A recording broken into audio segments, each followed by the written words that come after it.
صحيح، 4 منتخبات عربية مغاربية لأول مرة في تاريخ المونديال موجودة في نهاية كأس العالم. من الأفضل شكون نجم يمشي لبعيد عمر جمل في هذه البطولة؟ المنتخب المغربي وصل للمربع الذهبي في قطر 2022، اليوم في الولايات المتحدة الأمريكية، كندا، المكسيك. من الأقرب للذهاب بعيدا من هذه المنتخبات؟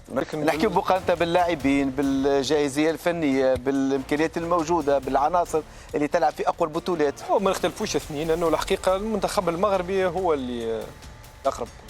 تشوف النجوم اللي عنده، تشوف أنا الثقة خاصة اللي كسبها والخبرة اللي كسبها في كأس العالم في قطر، بوصوله معناها الرابع خلينا نقولوا عالميا. الحقيقة نتصور أنه المنتخب المغربي بالنجوم نتاعو هو الأقرب، وعنده لاعبين معناها يلعبوا في نوادي كبيرة، عنده مدرب كيف شاب وممتاز الحقيقة، ويعرف معناها اللاعبين. الجزائر زاد كيف هما كلهم متقاربين، ولكن خلينا نقولوا المغرب فايت شويه الحقيقه. مجدي شنو رايك؟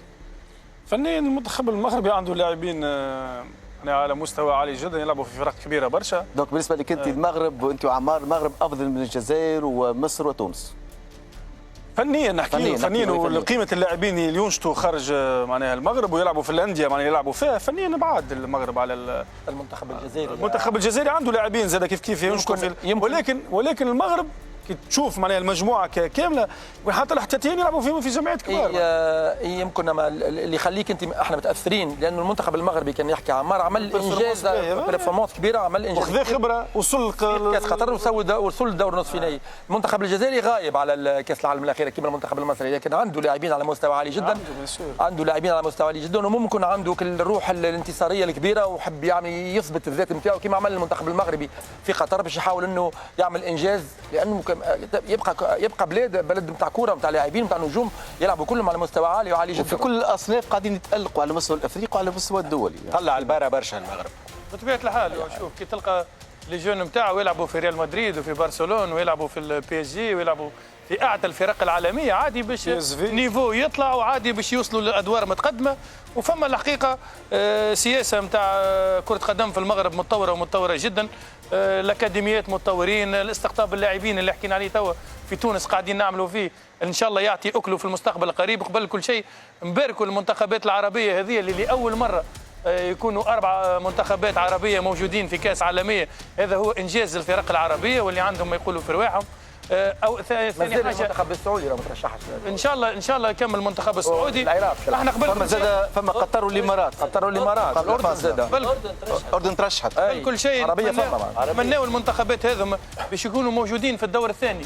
الجزائر وصلت معناتها في الدور الثاني، المنتخب المصري كيف ان شاء الله المنتخبات هذوما سيرتو المغرب اللي عنده عديد اللاعبين الممتازين. نتصور معناتها باش يمشي اكثر من المنتخبات للجزائر ولا مصر. واضح، يعطيك الصحه صالح. بالمغرب والجزائر افضل منتخب بالنسبه لك انت؟ المغرب. شبدا واضحين، ما الكره فيهاش عاطفه. اليوم المغرب منتخب المغرب يوصل لدور نصف نهائي، انجاز رياضي مهم. الملاعبيه اللي موجودين لوساتور معناتها قاعدة موجوده، وبالعكس زادت كبرت وزادت مشات لقدام. واقعيا اليوم هذا حسب التصويره الكل شنو تعطي. المغرب اليوم ولات عنده اكسبيريونس، ولات عنده سافوار فير، ولات عنده ثقه زاد، خاطر الثقه راهي مهمه. كنا بنحكيو على التراديسيون، انك عندك باش تنجم توصل ادوار متقدمه في كاس العالم، وتكون البلد العربي الوحيد اللي يوصل للدور نصف نهائي ويشيد به العالم. هذه في حد ذاتها معناتها تعطيه معناتها حافز معنوي مهم برشا.